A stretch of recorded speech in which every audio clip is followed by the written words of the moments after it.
So hi all of you. This video is about all those animation which you are seeing कि हमने एक animation बनाया है जिसमें कि looping animation, forward trigger animation है. First of all, what I had done कि मैंने एक frame बनाया है. I have taken the circular kind of shape जिसमें कि मैंने 40 width and height रखा है. इसको similar कर दिया and all the margins around it, margin and paddings I put there 24. तो उसके बाद मैंने इसको जस्ट ऐसे रोटेट करा. I have selected the colours from the colour picker and generally दूसरी फ्रेम को कॉपी करके मैंने जस्ट उसे रोटेट करा. The third one is like I have resize. मैंने सबको in the middle one I have done कि ये एक जगह पर सारी आ जाए. तो सबसे लास्ट वाला जो कलर है it will be on the top. तो यहाँ पे मेनली द थिंग इज के इंटरैक्शंस के जो ऑप्शंस है, एक trigger option, delay, animation, curve, duration and bezier handles के जो ऑप्शन है मैंने जस्ट कॉपी पेस्ट करा as according to the instruction. So for the prototype मैंने जो फ्रेम 1 है, फ्रेम 2 पे मैंने वो सारी आफ्टर डिले इंटरैक्शन लगे हैं ना. फ्रेम 2 के बाद जो है फ्रेम 3 में सिमिलरली उसी काइंड इंटरैक्शन लगे. And after that what I have done कि लाइक मैंने इसे create as a component, set component मैंने करा और इस कंपोनेंट को रीनेम कर दिया. And whatever I do like I will rename this component and what you can see that कि आप अगर एसेट्स में जाओगे तो जो आपने जो भी कंपोनेंट्स बनाए होंगे तो उनको आप यूज कर सकते हो. See this forward looping animations मैंने पहले से बनाए हुए. So I will place there like I will place that looping animation. ठीक है. और whatever I had done, like I had taken a frame जो कि फ्रेम प्रोटोटाइपिंग के लिए जनरली iPhone 16 के मैंने यूज करा है. So screen you can take और अकॉर्डिंगली. एंड अभी मैं क्या कर रहा हूँ कि इनके जो मैंने फ्रेम लिए थे उसके कलर को मैं फिल से हाइड कर दूँ. ठीक है. तो generally that colour will disappear और बस वहाँ पे फ्रेम रह जाएगी. एंड जो हमारी कंपोनेंट सेट है वो उसमें मैं प्लेस कर दूँ and just copy that and you can C those interactions की जो भी इंटरैक्शंस है मैं जब इसे प्ले करूँगा तो how it will appear and it will animate. तो इसी तरह से मैं एक और like I will create a forward triggered animation right now. So you can see कि मैंने जस्ट एक कंपोनेंट को कॉपी करा है. आप जितने भी कंपोनेंट्स हैं आप उसको कॉपी कर सकते हो as much as you can see. And you can see this interaction also. I will like guide you how to make that and what are the steps for this. So let's carry out that and simply these are the pages. You can create pages, as much pages as you can. In the free version there are around like 2-3 pages you can work upon. And generally जितने भी components है what I prefer कि place that components in a one component page so that there can be multiple components and all. And for the second one what you can see कि हमने जो यहाँ पे एक फॉरवर्ड ट्रिगर एनिमेशन मैं अभी बनाने जा रहा हूँ. सिंपली जिसके ये भी ऑप्शंस है यहाँ पे, ट्रिगर, डिले, ये डिफरेंट होंगे, इनके इंटरैक्शंस भी अलग होंगे. तो व्हाट यू हैव सीन कि मैंने ये कंपोनेंट सेट क्रिएट करा हुआ है and just I paste that on that frame. Simply मैं अभी क्या करूँगा कि इस ऑप्शंस को मैं कॉपी करूँगा and see what way are the sizes of that circle. तो जो भी शेप है मैं जस्ट अभी फ्रेम ले रहा हूँ एंड उसमें मैं एक सर्कल क्रिएट करूँगा that is the size of it will be the size of just 20 and width and height भी जो है इसकी similar रहेगी. So accordingly मैं इस frame को set कर रहा हूँ यहाँ पे.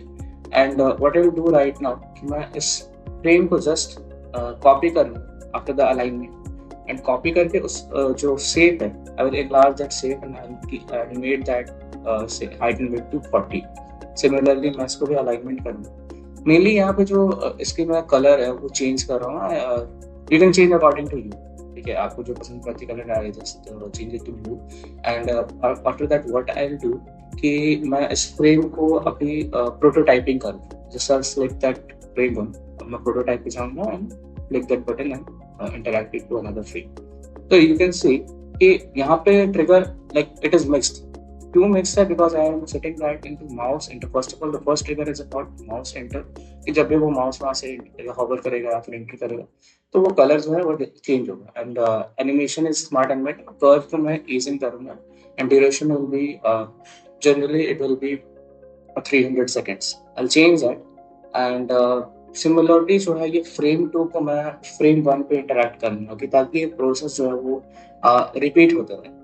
And you can C those options कि जो उसमें एक्शंस है that is it is denoting कि आप नेविगेट कर सकते हो It is denoting that you are navigating to that frame and so kind of information are there. So as you can see that मैंने previous जो बनाई हुई थी उसमें interactions की जो duration है वो so in the first state it is 300 seconds. I have said that and you can see in the prototype settings कि यहाँ पे जो flow starting point है यहाँ पे हमारे interaction के बाहर जाते हैं और जो मेरे settings है ना वो so prototype settings आप उस पे जो भी device है वो select कर सकते हो accordingly. तो see the next interaction what I'm doing is कि मैं इसको after delay set कर रहा हूँ and the ease in the ease in duration I'm setting it to 900. So that's why it was written कि trigger जो है हमारी वो mixed है. Simply you can see this flow by clicking that button or either what you can do is like you can see that by clicking the play button in the save option. Yes, अब बहुत सारी options की like phone like I'm taking that frame right and I'll change that color to dark color basically and after that मैं जो component मैंने बनाया इसको first of all मैं एक create करता हूँ component set में फिर see that option और मैं इसे create component set में कर रहा हूँ मैं rename that to hover trigger animation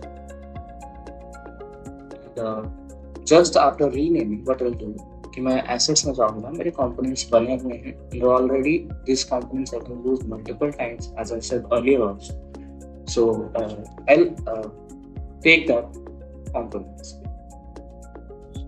तो मैंने पहले से भी ट्राई किए होते हैं बहुत सारे कंपोनेंट्स बनाए होते तो इसलिए ये 2-3 सिमिलर्स बने हुए हैं component and just I drag that component इसीलिए what first of all what I have done कि मैं इसकी जो फिल कलर है फ्रेम की वो मैं रिमूव कर रहा हूँ and after removing I will place that option in this frame of phone and generally what I do कि मैं इसे जस्ट कंट्रोल डी करके शिफ्ट से प्रेस करके मैं सिमिलरली इसको कॉपी कर रहा हूँ कुछ and after selecting all these 5 interactions what I'll do कि इसको मैं first of all align करूँगा and after aligning what I'll do कि इसको मैं just copy करूँगा and paste करूँगा in the bottom media and I'll press control D ताकि जितने भी interactions होते हैं अपने जो भी interaction अभी करें ठीक है वो control D आप press करोगे तो previous जो interaction है जो भी आप repeat करो process वो उसे carry on करेगा तो see अब ये जो animation है you can see this similarly बहुत सारे animations होते हैं you can go on you can like search upon the YouTube also and like on the web तो आपको Figma में भी बहुत सारी Figma के जो website community बहुत सारे interactions में events मिल जाते हैं it was the thing I hope you liked it and it was really a fun so इसी तरह से बहुत सारी चीज़ें होती हैं like components auto alerts and in the upcoming videos I will make that all those things so thank you all and see you in the next video.